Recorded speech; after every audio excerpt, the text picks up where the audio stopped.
Welcome to the MAM Journals. Every now and again in life you get a text and you think that is great news. And yesterday I received a text from Steve Polden, who's the owner of King's Two Wheel Centre in Oxford. And he said, would you like a few hours on the Suzuki GSX-S 1000 GT? And the answer was, of course, yes please. So what I'm going to do today, I've only ridden it sort of 20 miles so far, but what I'm going to do is a technical walk round, talk to you about some of the specifications that's on the bike, and I'll probably make some comparisons to my GSX-S 1000F, my 2019 model which I've got, which I sort of hope to be able to do some sports touring on, but in reality it's not a tourer like this one is designed to be. So I am looking forward to do that. So I'll do the walk round. I'm then going to go and put some more miles on the bike in the rain and the sleet that we call the English winter, and see how I get on. And then I'm going to come back and do either a piece to camera or a voiceover when I talk to you about my conclusions and how I compare it to other things that are in the market. So I do hope you enjoy the video, and let's crack on. Right, so let's have a look round the bike. I think it's an attractive bike, but obviously beauty is always in the eye of the beholder. But first thing I probably should talk about is that engine. That is a unit based on the, I'd say, legendary K5 engine, and similar to the engine in the F version, which I've also got in the garage, and is what I'm looking to possibly change to this one. It has had some slight improvements. In terms of what it is, it's a 4-cylinder liquid cooled, produces 152 PS, which actually in old money translates to just under 150 brake horsepower, and it's the same 999cc. Now, clearly with these engines, the challenge for all of the manufacturers, not just Suzuki, has been how do you get them to run smoothly, particularly at low speeds, with the ever increasing regulations on emissions. And I did find the F version a little bit snatchy at low speed, and I'm quite keen to establish when I take this for a further ride. My initial impression was that this is smoother in terms of the throttle and the response, because it's been a pretty wet day today, so it's actually that's a really good test, because it is in wet weather that you really do want smooth throttle to make sure you stay in an upright position.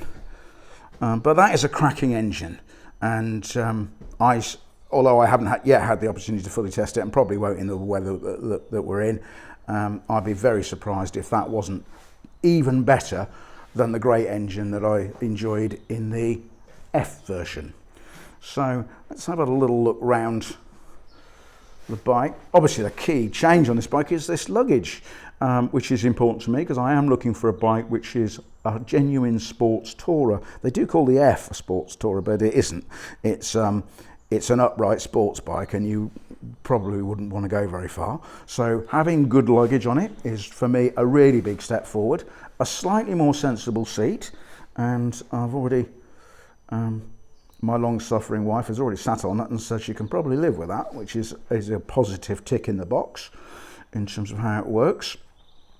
So seat height is again critical for me for touring, because although I don't mind sort of teetering around when I'm on my own, I do like when I've got two of us up there to be able to get both feet on the ground. And clearly seat height, manufacturers talk about seat height and they always give the dimensions, but that's only part of the story, because of course what influences it and how much your feet contact you can get is how narrow that is, and as you can see it's nicely tapered, and exactly where the pegs fit in relation to your legs when you're coming down, so that you can get a straight contact with the ground. And I'm pleased to say, and I was very comforted by the fact I can actually get both feet on the ground. I am between 5'7" and 5'8". I've got a 29.5-inch inside leg, and as I say, that was very, very comfortable, and it makes it easier and more secure for when your pillion dismounts. So again, let's talk dimensions. It's an identical frame to the previous model. The swinging arm is the same, and the wheelbase 57.5 inches, and the rake, that degree between the vertical there and those forks, 25 degrees. So it's a pretty standard. It's not either too sporty or nor too cruisy in terms of its dimensions. So that should give that nice balance between stability at speed and turning in. So that's another tick in the box for me. Brembo brakes, and I found them fine. Expect to be, I'm sure, people on tracks and various other things, if they ever take one of these on a track, would say, oh, well, you could do better with better pads or whatever. But I'm looking at this as a potential touring bike that goes well, and I can ride on other occasions as well as just touring. So in terms of its weight, it has put on a bit like the rest of us, really. It's probably put on a few pounds over the years. And although everyone says to me, well, bikes are getting lighter, it depends how you measure them, really, because they're quite, how would I describe it? Entrepreneurial in how they describe weights, manufacturers. Sometimes they talk about dry weights, sometimes they talk about wet weights, which under European legislation means that it's supposed to have 90% of fuel. And sometimes they talk about curb weight. Now, I'm not sure what a curb weight is in relation to any of the others, and whether it means it's got an egg full of fuel in it, or whether it's half full or 90%. But it's £498, and the previous model was £472. It may well be because they've measured it with the panniers on, which would be great if they did, because it's a more realistic sort of measurement on it. But it's not very lightweight, but it's not exceptionally heavy. Some of the BMWs now that I've sort of looked at are 530 or 540 pounds, so it is a bit lighter than that. A nice characteristic of the bike, or an interesting new feature, are these headlamps. They did bring them out actually in the model from last, in terms of the GSX-S, with these twin headlamps, little pocket lights. And I've certainly not read anywhere where anyone has said that they weren't happy with them. And I think they're attractive to look at. I think it gives a very characteristic look to the bike. So that's nice to see. Now, obviously, one of the big changes on the previous model is they've upgraded the electronics, and some people have said about Suzuki they're just a bit behind on the pace, but I think it's nice that they've taken a big step forward here. I've actually got a Hayabusa Gen 3, and I love the electronics on that, and although they haven't gone to the same level of that, they have taken this step forward. So what have they actually put on it that I like? And I think the best way to probably show that is to take you to the very clear new 6.5-inch TFT screen, which is very bright and easy to write, and it's got a light adjustment as you'd expect. But you can see on the right hand side of the dash there, it's got A3 and off highlighted, and there, if I just go through in sequence, A is the power mode, and you've got 3 power modes, A, B and C. You've got quick shifter. It's on or off. It's unlike the Hayabusa Gen 3, which clearly they can do, which has got 2 modes, and it's got traction control and up to 5 levels, and off if you're feeling entrepreneurial and want to try it without. Very easy to control. One thing I like about Suzuki's technology is it is easy to scroll through and use when you're riding, really, which is nice to do. I find that very intuitive. Some of the systems I've tried over the years, I do think you need a degree in computer science to actually work out how to get it to do anything, and I lose the will to live. But I like the fact that it's got the technology, but it's accessible in an easy way. Another thing that was important to me on any bike that I'm looking to upgrade my touring capability was I want maps that actually come up on the screen. I don't particularly want to have another device, and they've got an app. This has got what's called smartphone connectivity, and they've got an app called Suzuki Spin, which gives you comms, maps, music, which you can just connect through the screen there. I'm not going to connect my phone to it. I haven't got long enough to test this bike to do so, but I have seen it. Roger at King's Two Wheel Centre very kindly talked me through it, and he'd already connected his phone and showed me how it worked, which is good, a nice feature of the bike. In terms of the technology, one thing it hasn't got, and which in fairness its main competitor, the Kawasaki, the Ninja 1000, I think it's XS or ZX. ZX, I think is what it is. I'll confirm that when I talk about my conclusions at the end. That has got what's called an IMU, an inertia measurement unit, and so is the Hayabusa. And some people say, well, you don't need it, but gradually over the years I've converted more and more to technology and can really see the benefit that's giving in terms of control. And with a bike that's got 150 brake horsepower, I'll take as much help as technology can offer you. So I would say that's a slight question mark in the box as to why they didn't bother to put it on when they've already got the technology that clearly works very well on my Gen 3 Hayabusa. But it didn't stop the traction control working, as I've only ridden this for a brief period at the moment, but it is, and got the traction light flashing at me, so it is doing things. So overall, I think it's got some nice technical features. Other little things they've done which will make it more comfortable. It can be, the old engine was a bit buzzy, but great fun as a result of it. But obviously as a tourer you want a bit more comfort, and I quite like this. Here they've actually put some rubber. I'm going to see if I can show that actually on the video. That is actually soft. So it's just a little touch. And again, with that, just taking out some of the buzz, which I think is a good idea. Just anything that makes it, because I was, more comfortable to tour on and doesn't detract from its sports capabilities, it's got to be a good idea. So, anyway, what I'm going to do now, I'm going to crack on and take this bike for a ride, and then I'll come back to you, and I'll take the bike back to the dealership because they've got a queue of people waiting to see it, and I'm then going to give you my conclusions. What did I like about it? What don't I like about it? And what my next steps are. Right, so I've dropped the bike back at the dealership. I did about 100 miles on it, which, if I'm honest, I normally like to, for a MAM Journal, do more like 200 miles at least to perform a view on a bike. But I think I'm aided on this occasion by the fact that I own this bike, the GT's predecessor. And if I give you some sort of initial feedback as to how I thought it compared and what I liked about it.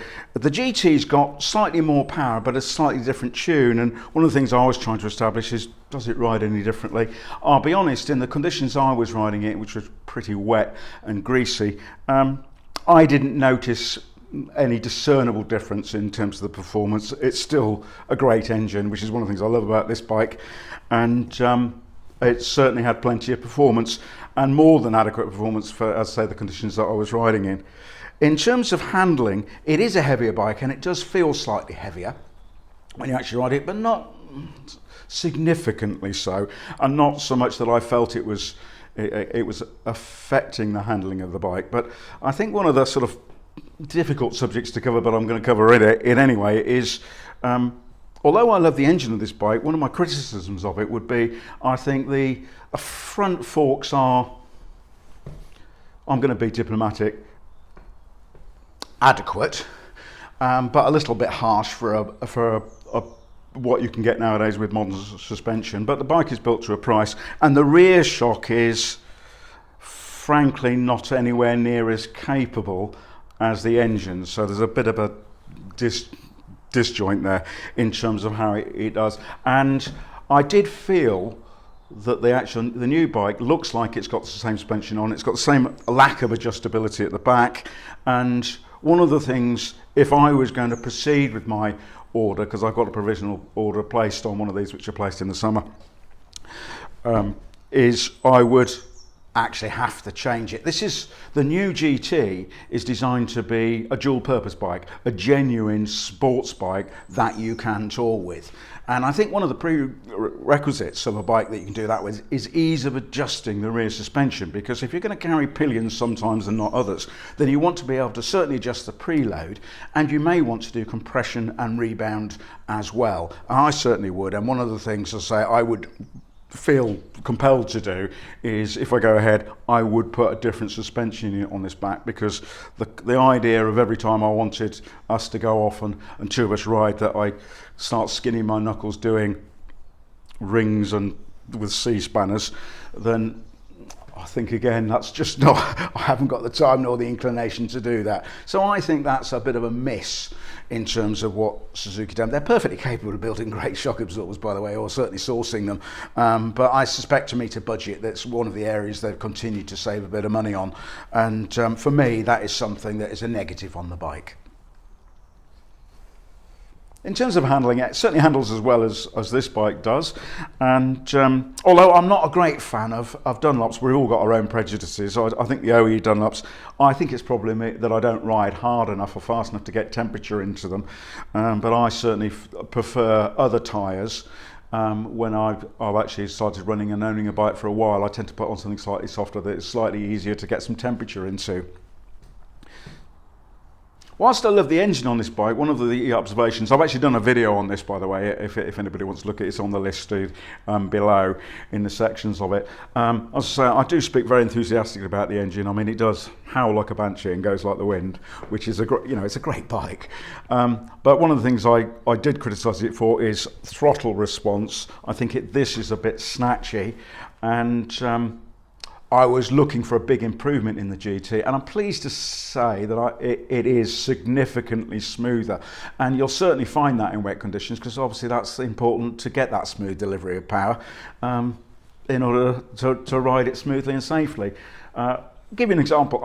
Twice in 100 miles, it was a little bit snatchy in second gear when I wasn't quite sure, when I was going through towns or slower speed limits, whether I wanted to be in second or third.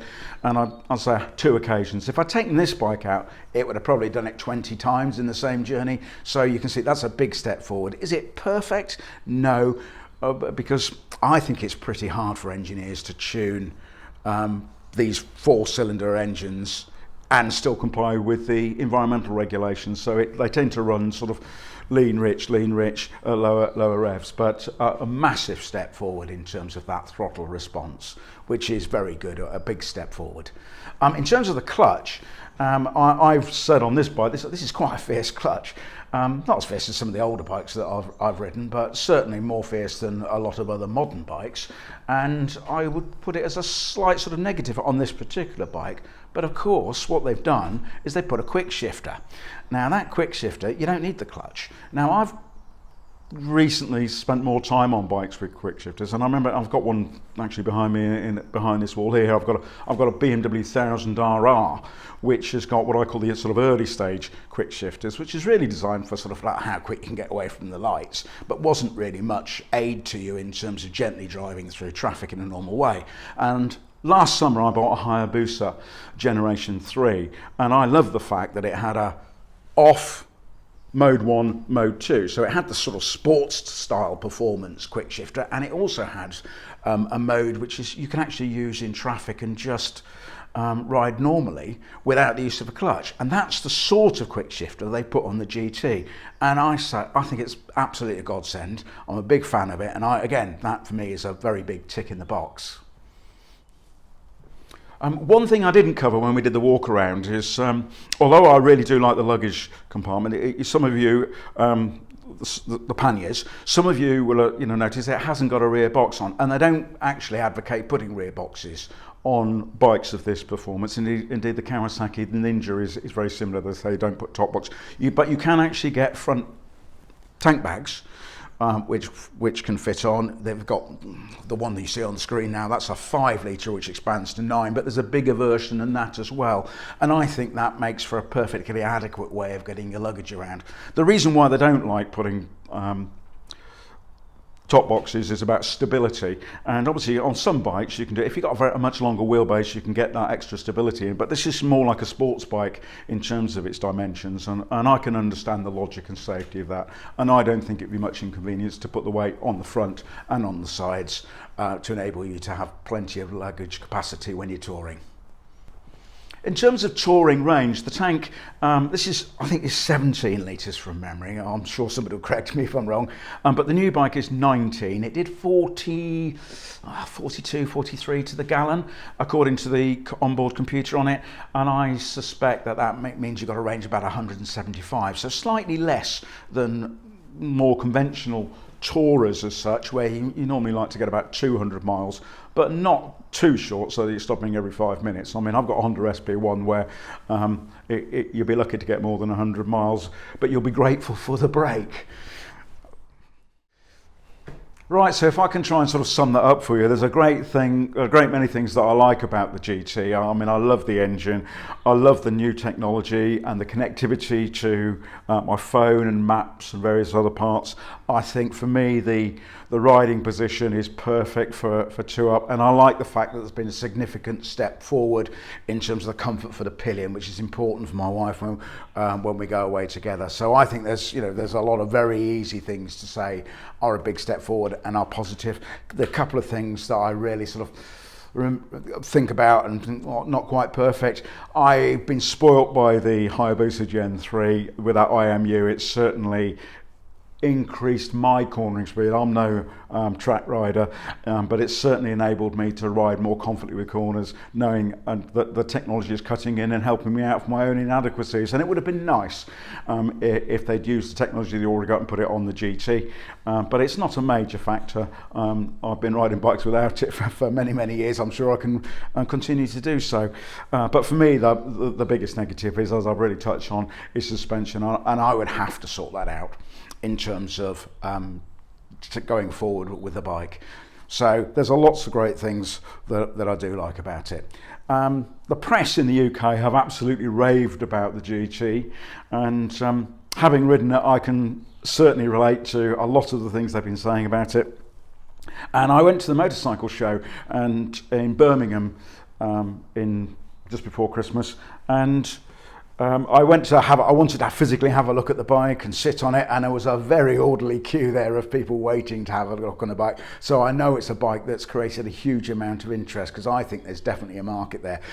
When I was a very young child, there was a program called Jukebox Jury, when it was a bit Darwinian really. I don't think you get away with it nowadays, when they used to play records as they were released, and this expert jury used to have to say whether straight away whether they considered it a hit or a miss.